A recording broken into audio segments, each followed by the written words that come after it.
No one expected a stranger to bring change to Cottonwood Creek, not least Sam Callahan, the weathered widower who ranched alone I'm on looking those for work, sir. frost-bitten acres just north of town. Don't put it down, Sam's days passed in rhythm with the seasons, dawn to dusk in the saddle, evenings lost in the hush of memory, and empty rooms echoing with ghosts. Folks whispered that Cottonwood Creek was cursed ever since Clara Callahan passed, but Sam just called it life. He wasn't looking for hope or for company until Annie Bishop came walking up his lane one raw November morning. Annie wore a blue calico dress so faded it looked almost gray, and her boots bore the scuff marks of too many hard miles. She didn't meet Sam's eyes at first, just kept her gaze fixed on her hands, knuckles white against her threadbare shawl. When she finally spoke, her voice was soft, but carried a weight that made Sam pause mid-step. "I heard you need help, Mr. Callahan. I can scrub floors, wash linens, mend shirts, whatever you need done. Won't be any trouble." Sam studied her. She looked young, but something in her posture, shoulders hunched, lips pressed tight, hinted at years harder than most folks ever faced.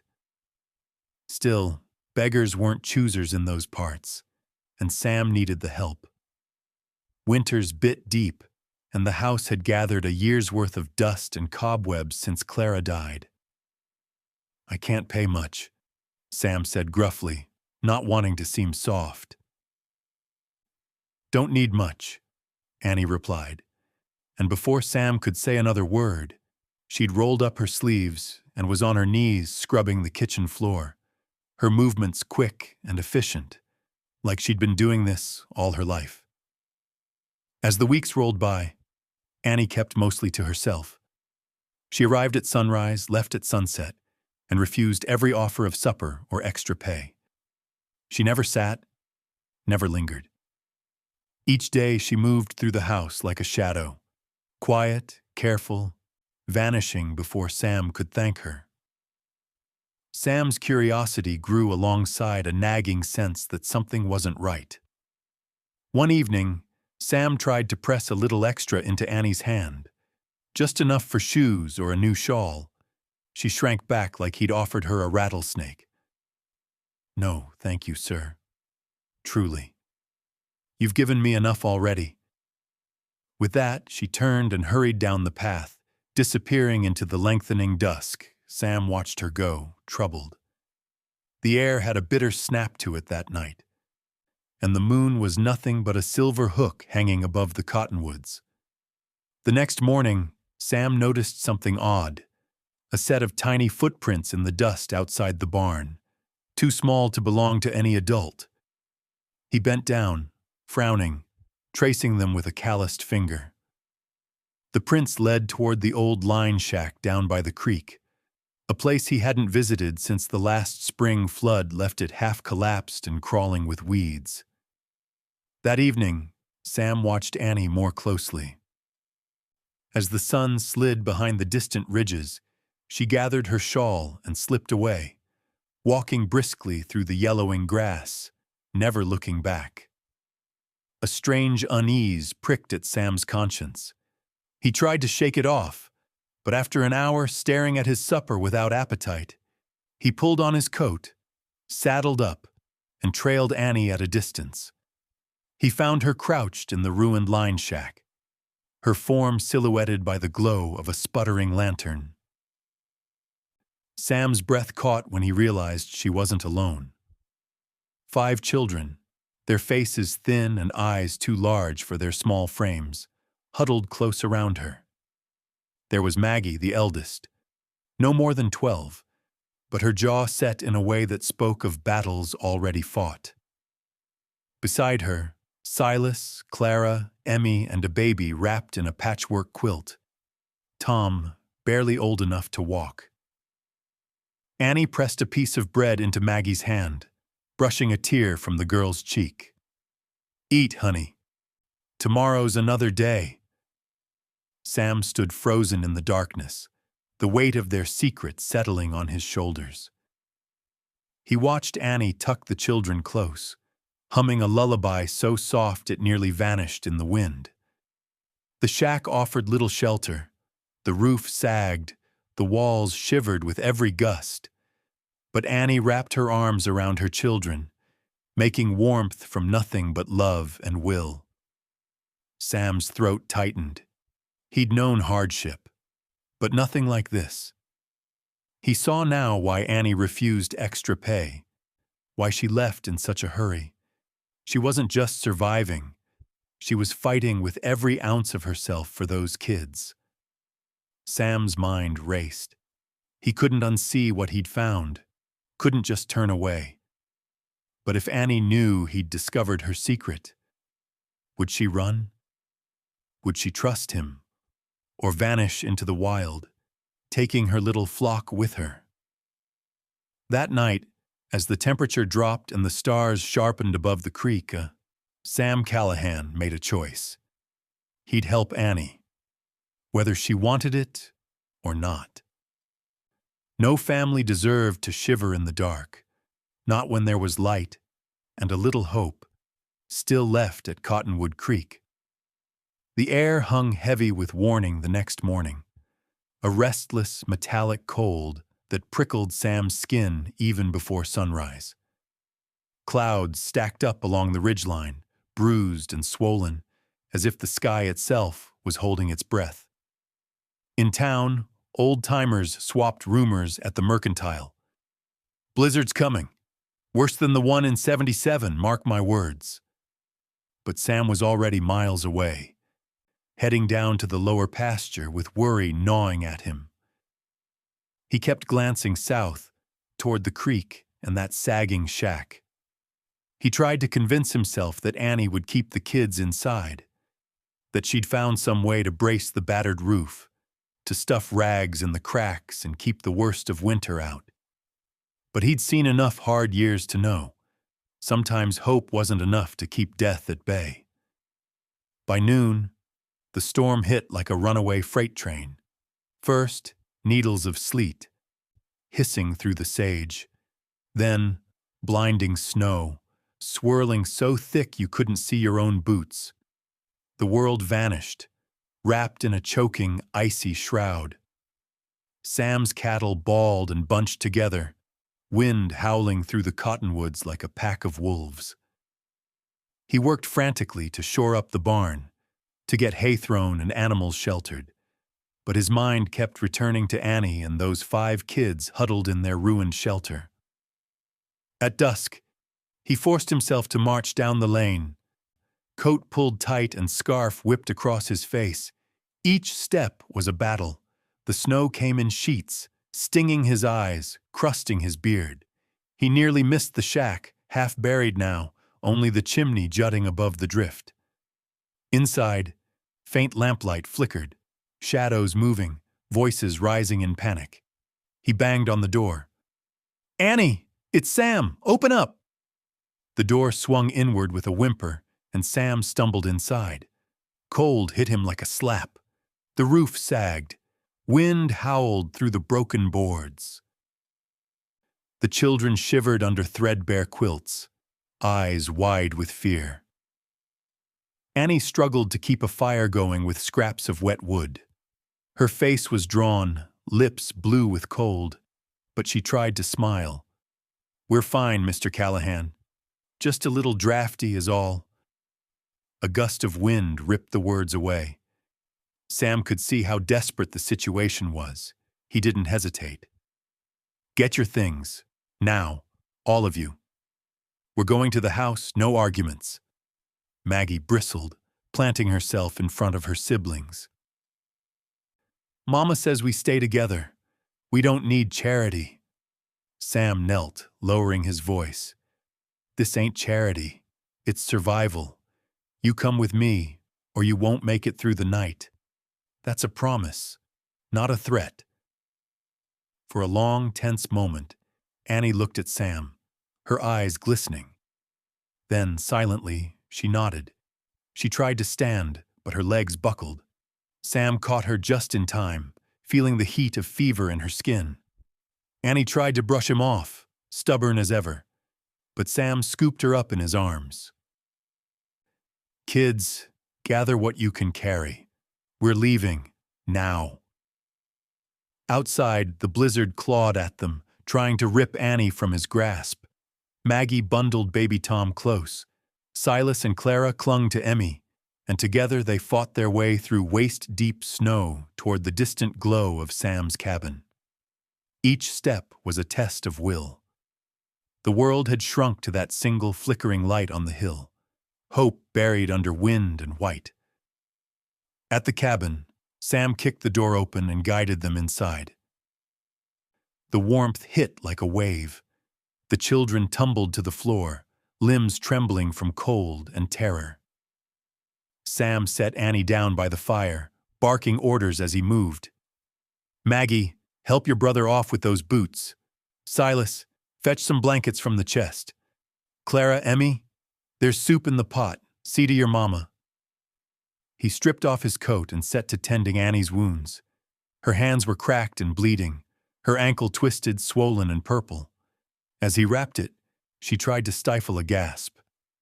Pride and pain warring in her eyes. "You didn't have to." "Yes, I did." Sam's tone was final. "No more arguing. You and your family are safe now." Night settled over Cottonwood Creek, but inside the little cabin, a fragile peace blossomed. The storm battered the walls, but the hearth blazed bright. Maggie kept watch over the little ones as they drifted to sleep, their bellies full for the first time in days. Silas curled by the fire, murmuring thanks to no one in particular. Annie, drifting in and out of fevered dreams, held tight to baby Tom, whispering prayers for strength and mercy. Sam sat by the window, shotgun across his knees, listening to the wind rage outside. In the flickering lamplight, he glanced at Annie, her face so pale, yet determined. He saw in her the same grit that had once kept Clara alive through the worst of times. He saw hope, not just for Annie's family, but for himself.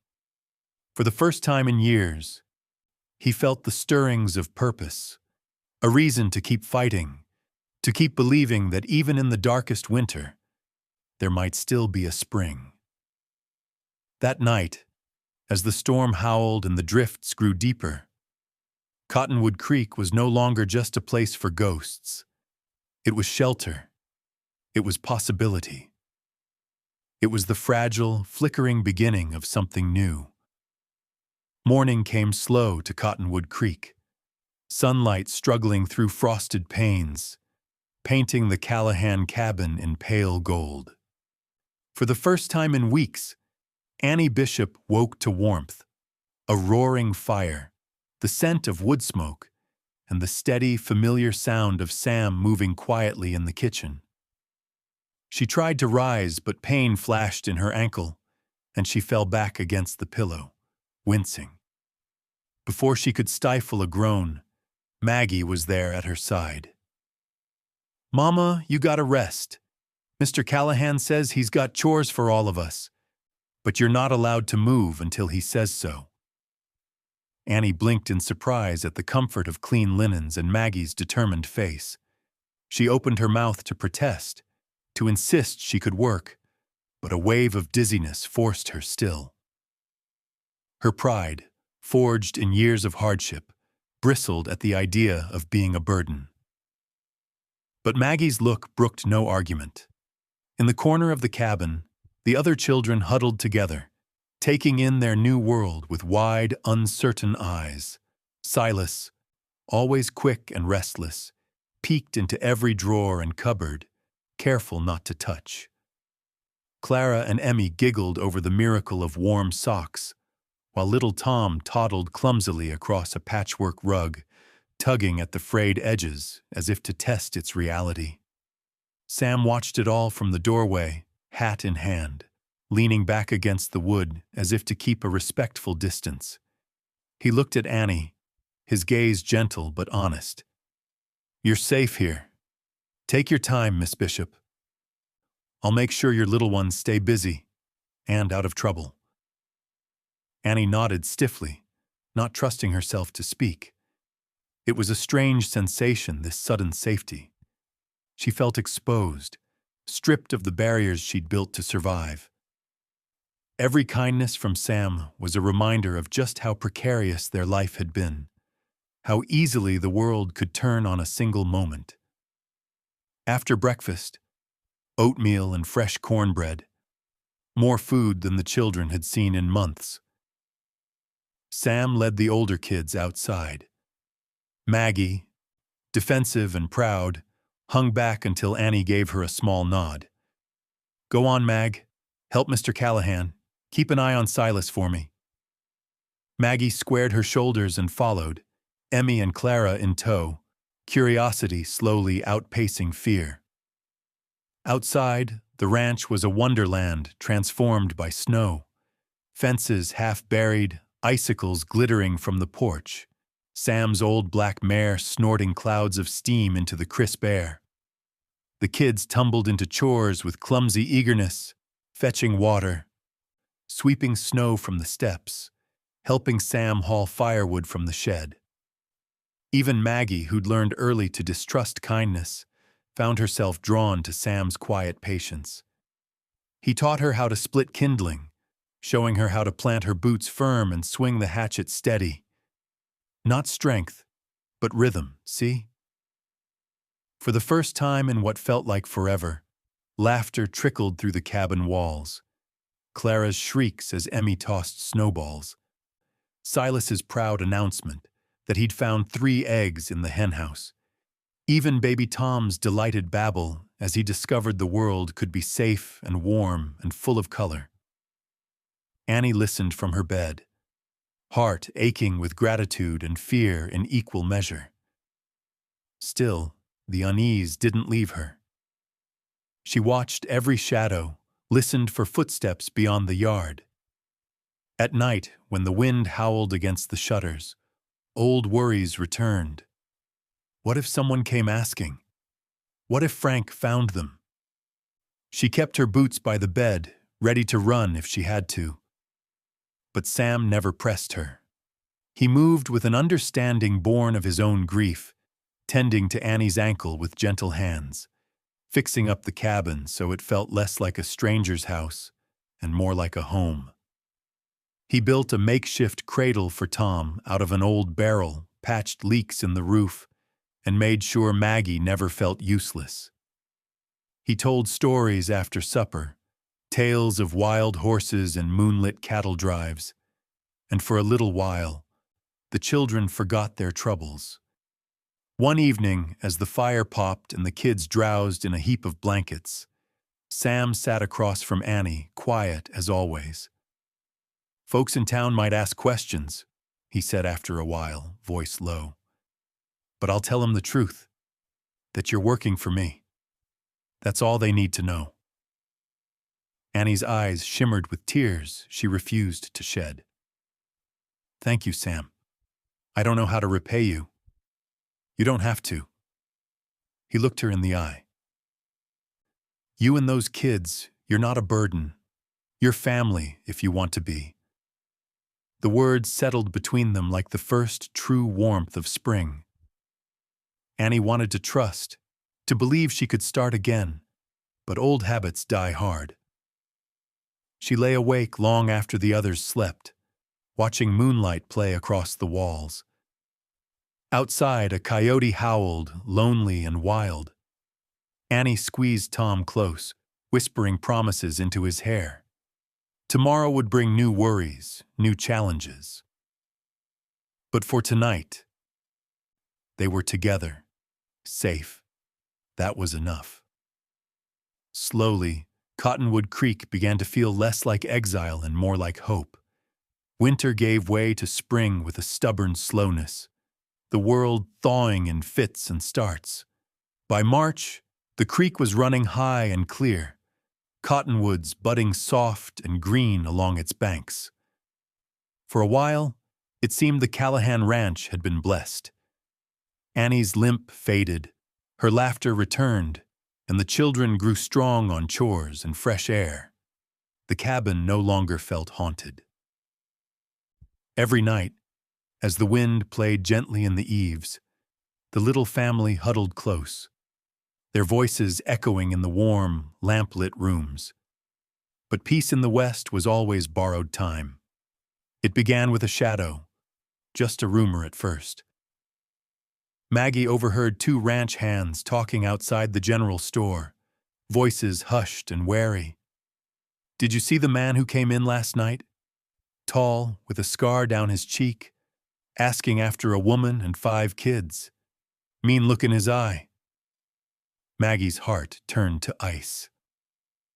She hurried home, clutching her secret close, but couldn't meet her mother's gaze. 2 days later, trouble arrived on horseback. Sam was out in the upper pasture mending a broken fence when he heard the approach. Hooves pounding, dogs barking, the shrill sound of a horse brought up hard at the gate. Sam straightened, wiped sweat from his brow, and saw a stranger, broad-shouldered, unshaven, coat stained with trail dust, swinging off a black gelding. The man's eyes were flat and cold. He called out, voice rough as gravel. "I'm looking for Annie Bishop. She here?" Sam didn't move. "Who's asking?" "Her husband, Frank Bishop. Now don't play games with me, old man. I know she's here. That little mouse ran off with my children, and I've come to fetch him home." Sam felt the familiar pulse of anger rise, steady and sure. He leaned on the fence, casual as he could. "Ain't no law against a woman finding honest work. If Annie's here, she's here by choice. And so are the children." Frank's eyes narrowed, mouth twisting. "She's my wife. Those brats are mine. And you," he jabbed a finger at Sam's chest, "you're trespassing on family business." Sam stood tall, meeting Frank's glare without blinking. "This is my land, my home. You're not welcome unless you come with respect." For a long, breathless moment, neither man moved. Then Frank spat in the dirt, swung back into the saddle, and wheeled his horse toward the cabin. Inside, Annie felt the change before she saw him, the sudden silence, the way the air seemed to thicken and turn cold. She gathered her children close, pressing Maggie behind her. The door slammed open. Frank stood on the threshold, his shadow looming long and dark across the floor. "Well, well," he sneered. "Did you think you could hide from me forever, Annie? Did you think this old fool would keep you safe?" Annie's voice trembled but didn't break. "We're not going back with you, Frank." "You can't make us!" Frank's eyes flashed with fury. He lunged forward, grabbing Annie's arm hard enough to leave bruises. Maggie screamed, but Sam was there in an instant, shoving Frank away with the force of years spent breaking wild horses. "That's enough," Sam barked. "You lay another hand on her, and you'll answer to me, and to the law." Frank glared, breathing hard, but took a step back. "You think you can hide behind this old man, Annie? You think the law will save you? Out here, the law is whoever's quickest on the draw." Emmy whimpered. Silas clutched a poker from the hearth, hands shaking. Clara and Tom huddled against their mother, eyes wide with terror. Sam kept his voice steady. "You're not taking anyone today. Now get off my property." Frank stared a moment longer, sizing up the odds. His lip curled in a snarl. "This isn't over," he hissed, then stormed out, slamming the door so hard the walls rattled. Annie collapsed to the floor, shaking, Maggie crying in her arms. Sam locked the door, then sat beside them, his hand resting gently on Annie's shoulder. "You're safe tonight," he said softly, "but he'll be back." For the rest of the day, the cabin was cloaked in fear. Annie paced, eyes darting to every window, checking and rechecking the locks. Maggie refused to leave her mother's side. The younger children flinched at every creak and gust of wind. Even Sam felt the weight of dread settling over the ranch. Night fell, and with it came a silence thick enough to choke. Annie lay awake, heart thundering, listening for hoofbeats or the crunch of boots outside. Sam sat by the fire, shotgun across his knees, eyes never closing. The threat of Frank Bishop hung over them, dark and sharp as a winter storm, but for the first time, Annie wasn't facing it alone. And as the hours crawled by, a resolve grew in her chest. She'd run for years, kept her children alive by staying invisible. But this was different. Here, at Cottonwood Creek, she wasn't just surviving. She was fighting for something worth keeping. When dawn finally broke, pale and thin, Annie rose and stood by the window, watching the sun touch the cottonwoods. She pressed a trembling hand to the glass, whispered a prayer for strength, and promised herself, whatever came next, she would not run again. The days that followed Frank Bishop's visit seemed to stretch forever. Though he'd ridden out with a storm of threats and hate, the poison of his presence lingered in every corner of the Callahan ranch. Annie's children kept close, never straying far from the cabin. Maggie stood guard with her chin high, fierce as a mother bear. Annie busied herself with chores, mending, cooking, cleaning, trying to keep her hands and mind occupied.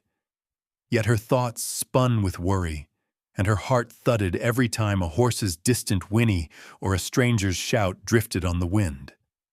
Sam grew more vigilant, too. He made sure to keep the shotgun close, his eyes sweeping the horizon whenever he stepped outside. At night, he walked the grounds with the old hound at his side, pausing at every shadow. He tried to reassure Annie and the kids, but he knew trouble rarely rode alone in these parts. And Frank was the kind of man who held a grudge like a snake nursing venom.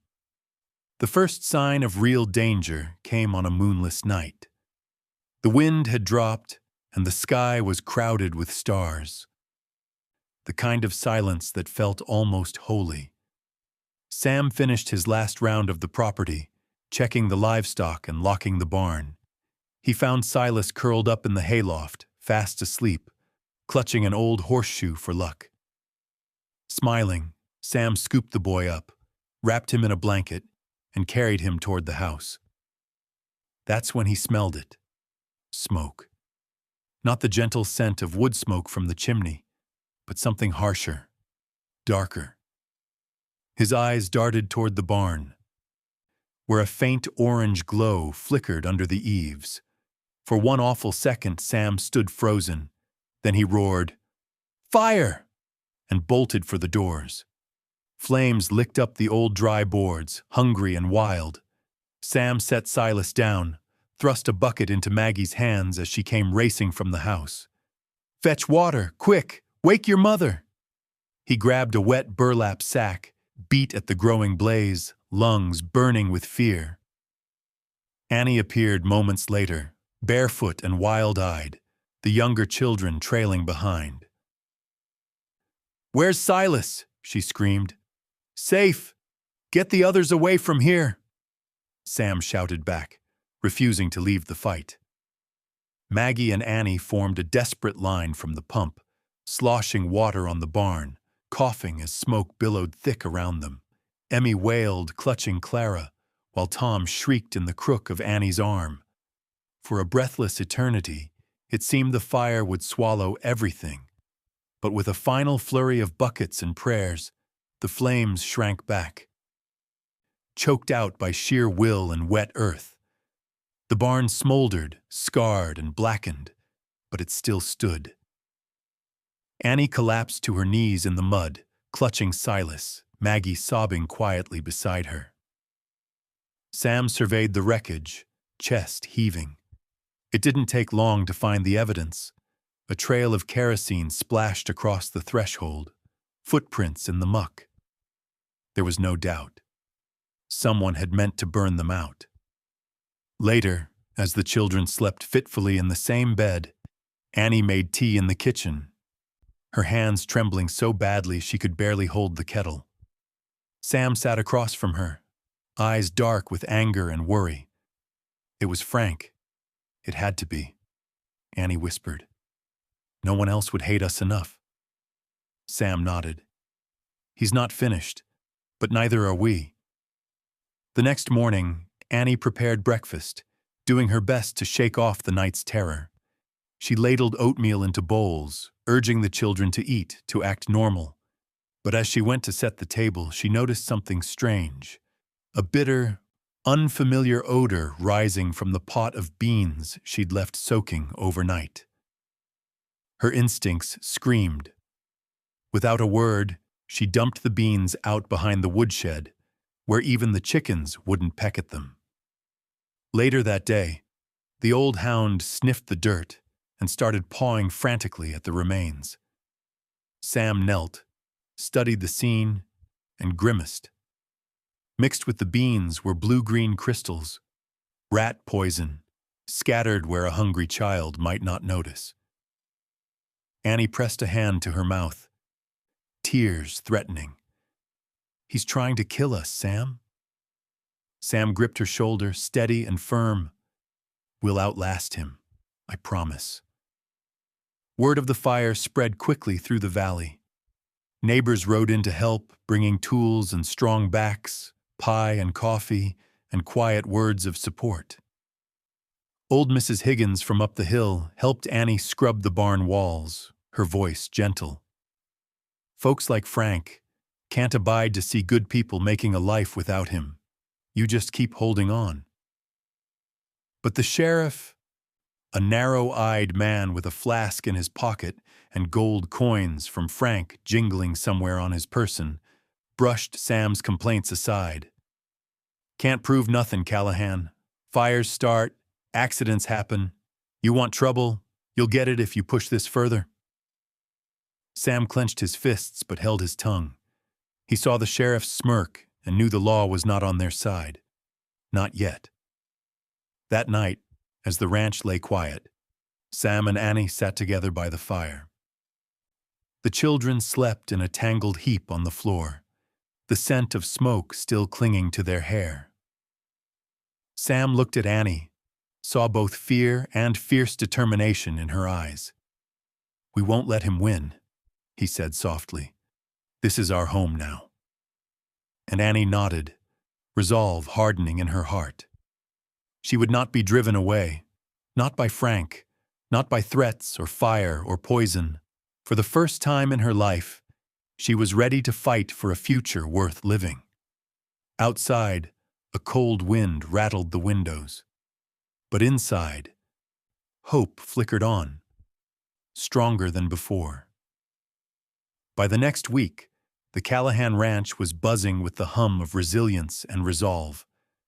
The barn bore black scars along its beams, but Annie and the children worked with the neighbors to scrub out the stench of smoke, patch the roof, and haul the last charred hay to the creek. Maggie tied her hair up in a kerchief and swung a hammer beside Sam, matching him nail for nail. Silas found his pride wrangling tools, while Clara and Emmy carried boards and whispered songs to keep the fear away. Even little Tom, not yet steady on his feet, gummed hard biscuits in the sun, delighting in the warmth on his face. But in the back of everyone's mind was the sense that peace was temporary, and every quiet moment was just a pause before the next blow. That blow came on a gray Monday morning when the sheriff's buggy crunched up the lane, and Frank Bishop sat smirking in the passenger seat. Frank wore a new hat and clean shirt, but his eyes glittered with malice as he strode to the porch, waving a folded piece of paper. Annie tensed as the sheriff read aloud in a lazy drawl.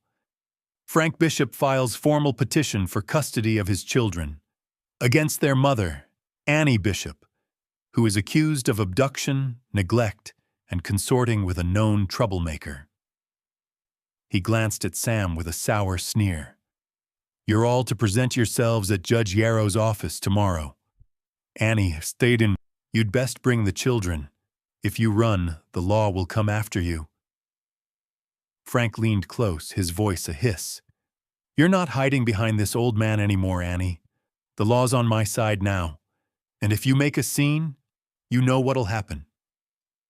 Annie pressed Maggie close, fury and terror warring inside her. Sam stepped up, putting himself between Frank and the door. She's not running, and neither are those kids. We'll be there.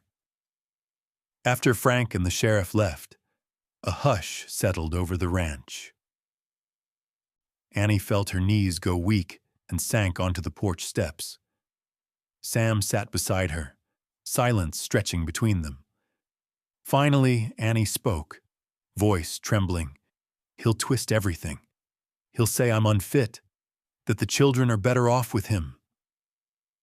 Sam's hand covered hers, rough and reassuring. Judge Yarrow's fair. He's seen Frank's kind before. All you can do is tell the truth. I'll be right beside you. That night, sleep was a stranger. Annie stayed up late, sitting by the dying fire, her mind replaying every bruise, every night she'd hidden with the children behind locked doors. She remembered the first time Frank had come home drunk, the threats, the terror in Maggie's eyes, and the years she'd spent scraping together pennies, praying for a miracle. Now the miracle was here, but would the judge believe her? The next morning, the family rode into town in a borrowed wagon. Neighbors lined the lane, offering nods, prayers. A loaf of bread slipped into Annie's hands. Sam wore his best coat. Maggie clung to his side, and the younger children huddled close to Annie. She felt exposed, every eye in town watching, some with pity, some with suspicion. The courthouse was a small, clapboard building smelling of old paper and pipe smoke. Judge Yarrow was a tall, silver-haired man with a reputation for fairness, but his eyes were tired as he glanced between Annie and Frank. Frank swaggered to the stand first, painting himself the victim, a hard-working man whose hysterical wife had stolen his children, run wild with a stranger, and refused to come home. She's unfit, he said, his voice slick as oil. She fills their heads with lies and turns them against their own father. The boy nearly burned alive in that barn. She can't keep them safe. Annie's voice was barely above a whisper when she took the stand. Her hands trembled, but when she looked out at Maggie and the others, strength welled up inside her. She told the truth. She told how Frank's drinking led to rage, to broken plates and broken bones, how she'd hidden bruises with sleeves and made excuses for his cruelty, how Maggie had learned to pack bags in the dark, how Silas flinched at raised voices, how Emmy woke screaming from nightmares, how she'd finally run, desperate to save the children before he broke them too. Tears ran down Maggie's cheeks. Sam watched, fists clenched. The judge listened, silent and grim, as Annie laid her soul bare. Frank snorted. All lies, Your Honor. She's hysterical, delusional. Judge Yarrow silenced him with a glance. Mrs. Bishop, your story is not an easy one, but the law must be fair. I will review all statements and return my ruling in 3 days. Until then, the children will remain with their mother at Mr. Callahan's property. Any attempt to interfere will result in jail time, Mr. Bishop. Understood? Frank's face twisted in rage. He stalked from the courtroom, slamming the door so hard the glass rattled. Annie clung to Sam, relief and exhaustion mingling until her legs barely held. The children pressed close, and Maggie finally let herself cry, her tears soaking Annie's shawl. They returned to Cottonwood Creek under watchful eyes. The suspense was agony, 3 days that stretched to eternity. Frank lurked on the edges, watching from a distance, rage barely leashed. But Sam and Annie drew strength from each other, and from the community that now rallied around them. Mrs. Higgins sending soup, the Burkes repairing the gate, even the pastor stopping by with a Bible and a blessing. Annie found herself daring to hope. One night, she stood on the porch and watched the stars glimmer over the ranch. The fight was not over, but she was no longer alone. And somewhere deep inside, she felt a flicker of freedom, a fragile but growing belief that a new life might be possible. Even for a woman who'd spent years running from the dark. The 3 days after court crawled by, every hour stretching thin with tension. Annie rarely let her children out of her sight. If they went to the barn, she went with them. If they played by the creek, she sat on a rock nearby, watching the road and the distant tree line. Sam kept the shotgun handy, checking the doors and windows twice before dark. The sense of waiting, of danger poised just out of view, hung over the ranch like a thundercloud. On the morning the judge's ruling was due, the sun rose blood red. Sam tried to joke about it at breakfast, but nobody laughed. Even little Tom, usually a whirlwind of giggles, was subdued, clinging to Annie's skirt. Maggie cleared the table in silence, Emmy and Clara whispering over their tea, Silas staring fixedly at the floor. Sam went out to check the upper pasture, promising not to be long. "Don't open the door for anyone but me," he warned, "and keep the lamp burning in the window." Annie nodded, nerves tightening her stomach. The day dragged by. The judge's messenger never arrived. Dusk fell. Still, Sam had not returned. Annie forced the children to eat a little soup and ushered them into the parlor, where she read to them by lamplight, her voice steady even as her mind raced with worry. A sharp rap shattered the silence. Annie tensed. "Who is it?" she called, her heart hammering. No answer, only another, more insistent knock. She pressed Maggie close and whispered, "Keep your brother and sisters behind me, don't say a word." She crept to the door, her hand trembling on the handle. "Sam, is that you?" she called again. A low, menacing voice cut through the night. "You open up, Annie, or I'll break it down." Frank. Annie's blood turned to ice. She backed away, but before she could bolt the door, the wood exploded inward, sending her sprawling. Frank stood in the doorway, face twisted with triumph, pistol glinting in one hand. The children screamed. Frank lunged, grabbing Silas by the arm. "You come here, boy. Your mama's done enough harm." He shoved Annie aside, ignoring her cries, and swept through the parlor, herding the terrified children ahead of him. Maggie lashed out, scratching Frank's hand. "Leave us alone!" Frank backhanded her, sending her crashing into a table. "You shut your mouth! All of you, move!" Annie scrambled to her feet, clutching Tom to her chest. "Take me, Frank, please. Leave the children." He laughed, cold and cruel. "Oh, you're coming too, sweetheart. But first, a lesson. You like making trouble? Now you'll learn what trouble feels like." He forced the children outside, shoving them into a battered wagon hitched to a sweaty, wild-eyed horse. The night was thick with shadows. Frank lashed the reins, driving the wagon down the rutted lane, Annie stumbling after, unable to keep up. He left her behind, pistol pointed at her heart. "You stay put, Annie. You want to see your kids alive again, you do as I say." With a shout and a crack of the whip, he vanished into the darkness.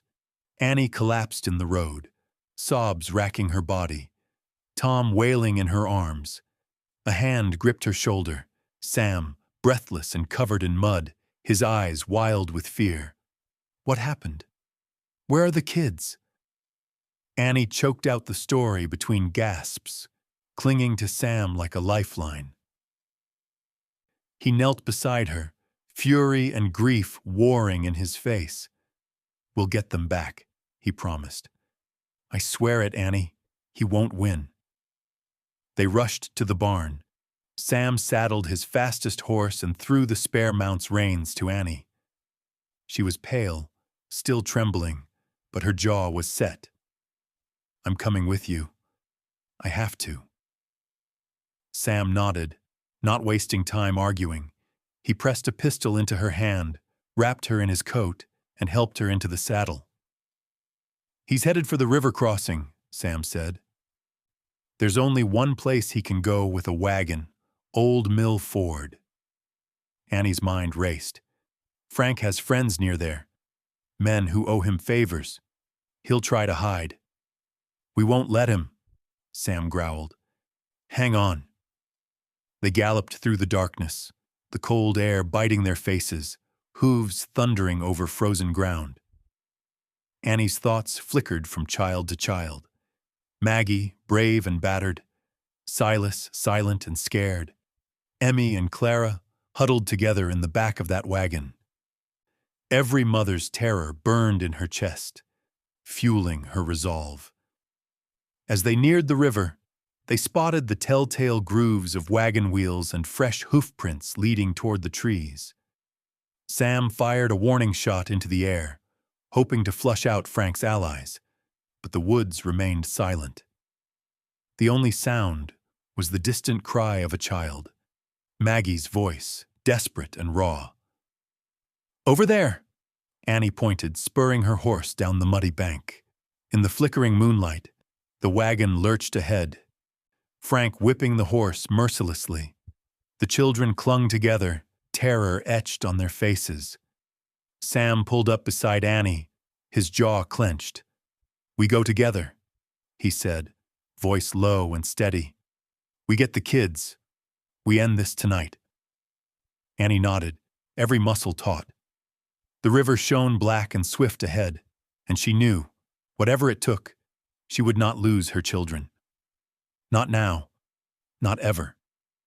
The wild chase down to Old Mill Ford seemed endless, moonlight flashing off the water, the horse's breath billowing in the cold, and fear pounding like war drums in Annie's chest. Sam rode hard at her side, his eyes locked on the faint lantern bobbing ahead where Frank's wagon jolted through the cottonwoods. Each bounce sent splinters of panic through Annie. She pictured Maggie's battered face, Silas's wide, haunted eyes, Emmy and Clara clutching each other, Tom wailing for his mother. Sam reined in suddenly as they reached the bluff above the river crossing. Below them, the wagon skidded to a halt, wheels sinking in the mud. Frank barked orders, dragging the children out one by one onto the cold, stony bank. "Stay close," he hissed, shoving Maggie and Silas together, yanking Emmy's arm until she whimpered. Annie's heart broke at the sound, but she steeled herself, gripping the pistol Sam had given her. Sam put a hand on her shoulder. "We do this careful," he whispered. "He's desperate now. Desperate men are dangerous." As they crept down the slope, two dark figures stepped from the trees, Frank's friends, rough men with hard eyes, guns glinting in their hands. Frank spun at the crunch of gravel. "Well, look who finally caught up," he called, voice mocking. "Come to fetch your little family, Callahan? You'll have to go through us." Sam didn't hesitate. "Let them go, Frank. This is your last chance." Frank laughed, the sound echoing cold across the water. "You got it all wrong, old man. I'm in charge now." "Annie, you step out where I can see you, or I'll start with Maggie." Annie rose from the shadows, her voice steady despite the terror in her veins. "Let them go, Frank. You don't want this to end here." Frank's eyes burned with madness. You think you can order me around? You think these kids are better off with you? He pressed the gun to Maggie's temple. Make your choice, Annie. Come to me or say goodbye. Maggie met her mother's gaze, her chin trembling, but her eyes defiant. Don't do it. Mama! Sam took a careful step forward. Let the girl go, Frank. You got no reason. A shot rang out, splintering a branch above Sam's head. One of Frank's men cursed, backing away as Sam raised his own weapon. Don't make this worse, Sam warned. For a heartbeat, no one moved. The river churned, black and swift, behind Frank's gang. Annie's mind raced. She spotted Silas inching closer to the wagon, eyes darting for a chance. A gap in the men's guard. Annie whispered, "Now, Silas," with a cry. Silas lunged at Frank's leg, biting down hard. Frank howled, his grip on Maggie loosening just long enough for her to twist free and scramble toward Annie. Sam fired, grazing the ground near Frank's boot, forcing him to jump back. "Grab the others!" Annie shouted, running for Emmy and Clara, who darted to her side as bullets ripped through the night. Tom wailed from the wagon, arms outstretched. Frank, furious, shoved Silas aside and charged at Annie, swinging the gun like a club. Sam blocked him, their bodies colliding in the mud. Frank's friends, startled by the sudden chaos, fired wild shots before turning to flee into the trees, leaving Frank alone, roaring in rage. Maggie sprinted to the wagon, scooping Tom into her arms. Annie pulled Emmy and Clara behind her, her own body a shield. Frank struggled to his feet, raising the pistol, his face twisted with hate. "Enough!" Annie screamed, stepping in front of her children. "You want me? Here I am, but you let them go." "This ends now, Frank." He froze, breathing hard, gun wavering. For a moment something flickered in his eyes, pain, maybe, or fear. But then rage surged back, and he aimed at Annie. A sudden crack, Sam had struck Frank's arm with a piece of driftwood. The gun fired harmlessly into the night, and Frank staggered, dropping the weapon. Sam wrestled him to the ground, their struggle violent and desperate. Annie watched, breathless, as Sam finally pinned Frank's arms behind his back. The children clung to each other, weeping and shaking. Annie rushed to them, gathering them close. Maggie buried her face in Annie's shoulder, sobbing, "I thought he'd kill you, Mama. I thought—" "It's over," Annie soothed, kissing Maggie's hair, tears streaming down her cheeks. "It's over, baby. I promise." Friends from town appeared, drawn by the gunfire and shouting, neighbors with lanterns and rifles, eyes wide with shock and concern. Together, they helped Sam haul Frank to his feet, binding his hands with rope. Annie hugged her children, refusing to let go. Sam, breath ragged, turned to Annie. "You all right?" She nodded, voice trembling. "We're together. That's all that matters." As the dawn crept over the cottonwoods and mist drifted above the water, the townsfolk led Frank away, ignoring his curses. Maggie squeezed Annie's hand, Silas clutching Sam's sleeve. Emmy and Clara pressed close around Tom. They were battered and bruised, but they were whole. They had survived the darkest night, and for the first time, Annie believed they might truly have a future, free from fear, free to hope. That morning, as the sun rose pink and gold over Cottonwood Creek, Annie promised herself she would never let darkness claim her family again. The morning after the river rescue, the whole town buzzed with talk of what had happened at Old Mill Ford. Lantern lights still lingered on the kitchen walls as Annie rose before dawn, heart full and heavy. Her children curled up safe around her. Every muscle in her body ached with exhaustion. But for the first time in years, The ache was sweet, proof that they were alive, that Sam had kept his promise, and that Frank's grip on their lives was finally broken. Frank Bishop spent the night in the jailhouse, shackled and seething. Word spread that the judge himself had ordered him held without bail until Annie's case could be heard again. This time, with the full truth on display and the whole valley watching. Sam rode to town at sunrise, meeting with neighbors, the pastor, and even the town's gruff blacksmith, who all pledged to speak for Annie and the children. No one wanted Frank's violence back in Cottonwood Creek. When Annie and her children stepped into the courthouse later that morning, they found a sea of friendly faces. Neighbors, ranchers, shopkeepers, even children from the schoolhouse who had whispered prayers for their safety. Maggie walked tall beside her mother, a fading bruise on her cheek, but her chin held high. Silas wore his best shirt. Emmy and Clara clutched hands, and Tom blinked sleepy but unafraid. Judge Yarrow presided from the bench, his expression stern but warm. He listened first to Frank, now stripped of bluster and bluster, his words falling flat against the testimony of half a dozen witnesses who'd seen him threaten, lie, and lash out. The sheriff, shamed at last by the townsfolk's outrage, recounted the evidence of arson and poison. Mrs. Higgins, the elderly neighbor who had helped Annie, spoke quietly of bruises, hungry nights, and Annie's fierce love. When Annie finally took the stand, she spoke simply, her voice calm and strong. "I ran from Frank because I had to save my children, not just from hunger and cold, but from fear. I wanted them to know kindness and peace. I wanted them to grow up believing the world could be safe."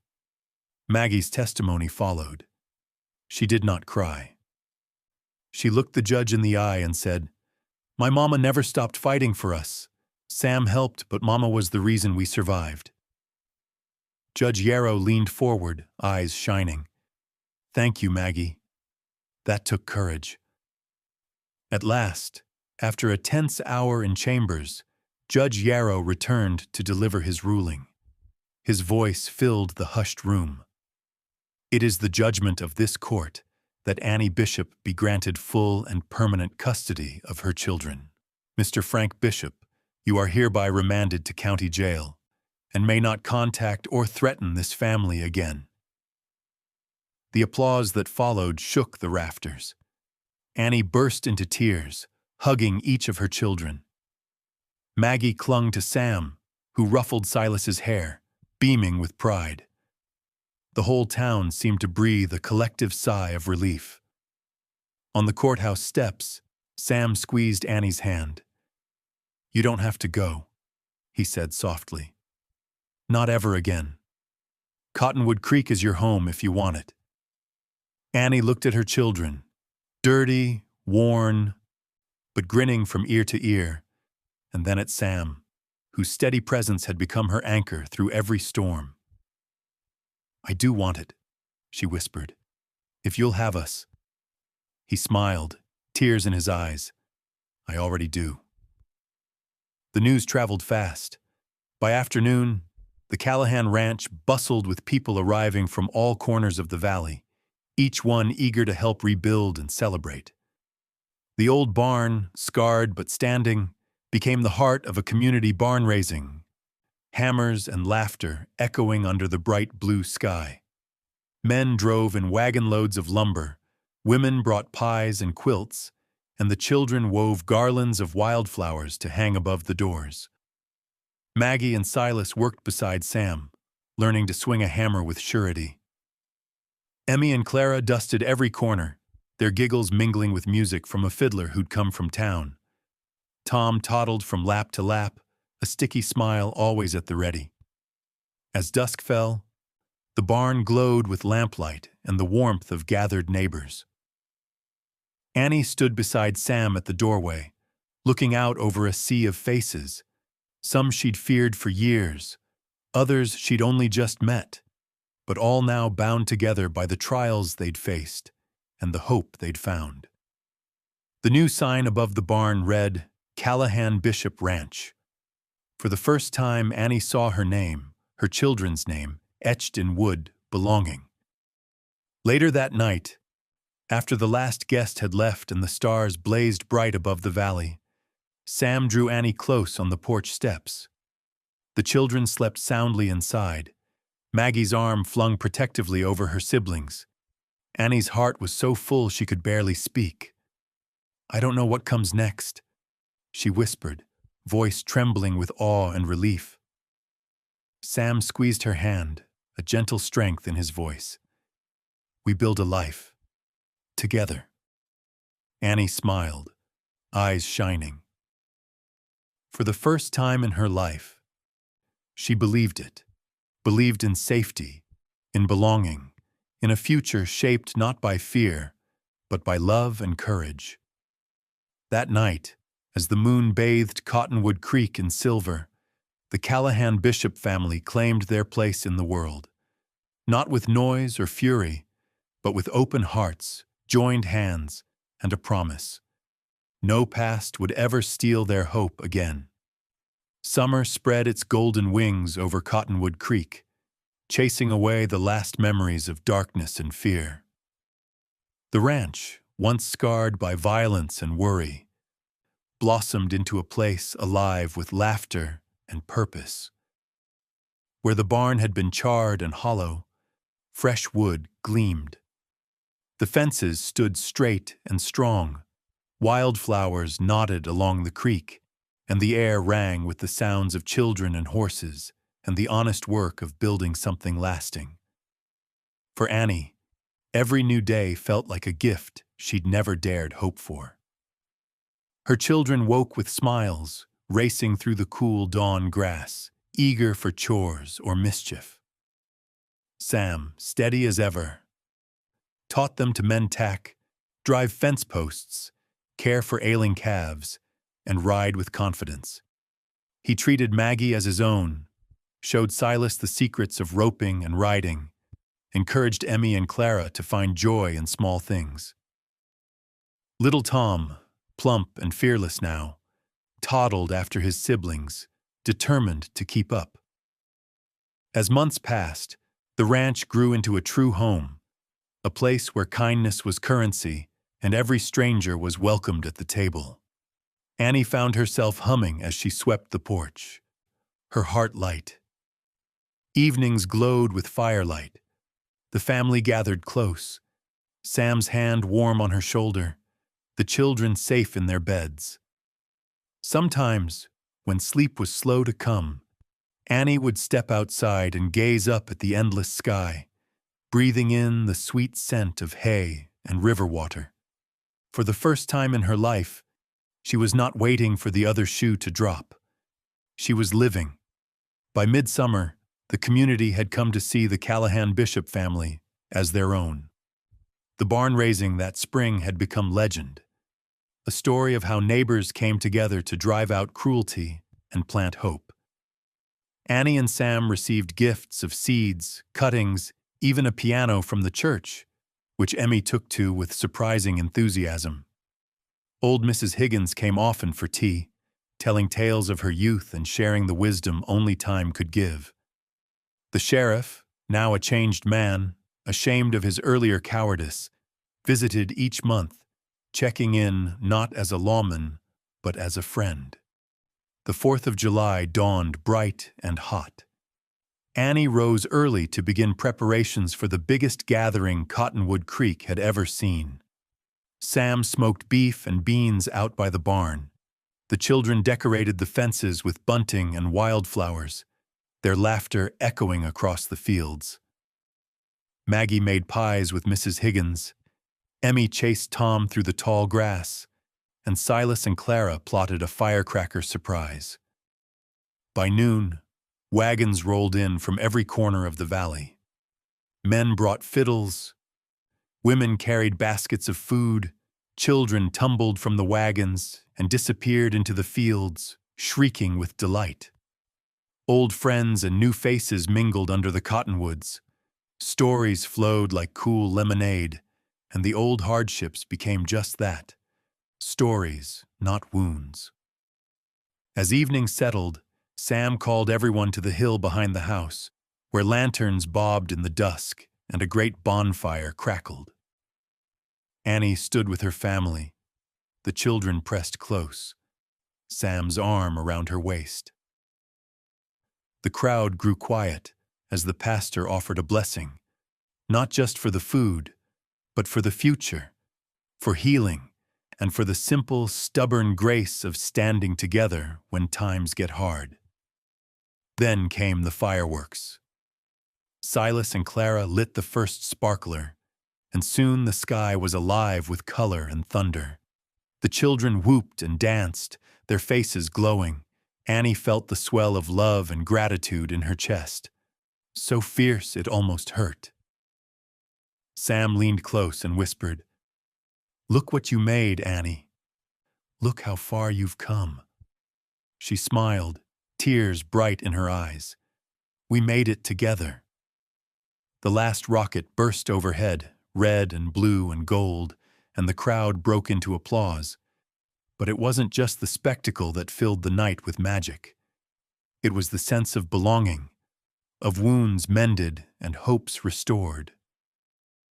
For the first time, Annie saw not just her own children, but a whole community, brought together by courage, ready to build something new. Later, after the guests drifted home, Sam and Annie sat on the porch, the embers glowing in the dark. Maggie, Silas, Clara, Emmy, and Tom were all asleep, limbs tangled in a patchwork of blankets and dreams. The house, once silent and haunted, now breathed with life and laughter. Annie turned to Sam, her voice soft. "Sometimes I still can't believe this is real, that we're really safe, that we're home." Sam squeezed her hand. "You fought for this, Annie. For them, for yourself. You showed all of us what courage means." She looked up at the stars, thinking of all the nights she'd prayed for a place to belong. She thought of the women she'd met in town, the neighbors who'd shared their bread, the way even the old sheriff had changed when given a second chance. She thought of the lesson carved deep into her heart. Family is not just blood, but the people who fight for you, the ones who choose you again and again, no matter your past. As a soft summer breeze drifted through the cottonwoods, Annie whispered a promise to the darkness. "I'll never take this for granted. I'll build something here that lasts. For my children. For all of us." And so, as the last firework faded, the haven at Cottonwood Creek became more than just a refuge. It became a home, built on kindness, faith, and the simple, stubborn act of never giving up. No past could erase the hope of a new future. Not when you chose to stand together. After years of fear and hardship, Annie Bishop and her children found not only shelter, but true belonging at Cottonwood Creek. With Sam Callahan and the support of their new community, they faced down violence and heartbreak, stood up to a ruthless enemy, and built a new life on courage, hope, and love. What began as a desperate escape became a journey of healing and strength, a story of turning strangers into family and a lonely ranch into a true home. No matter how dark the past or how fierce the storm, hope can take root in even the hardest soil. Real family is not just the one you're born with, but the one you choose and fight for. People who lift you up, stand by your side, and refuse to let you face the world alone. When we stand together, with kindness and courage, there is no wound that cannot heal, and no future that cannot be made new. If this story touched your heart, don't forget to like, subscribe, and share it with someone who needs a little hope today. Leave a comment below. What does family mean to you, and what would you fight for? Join our channel for more powerful stories like this, and help us build a community where everyone belongs. Thank you for listening to The Haven at Cottonwood Creek. See you in the next story.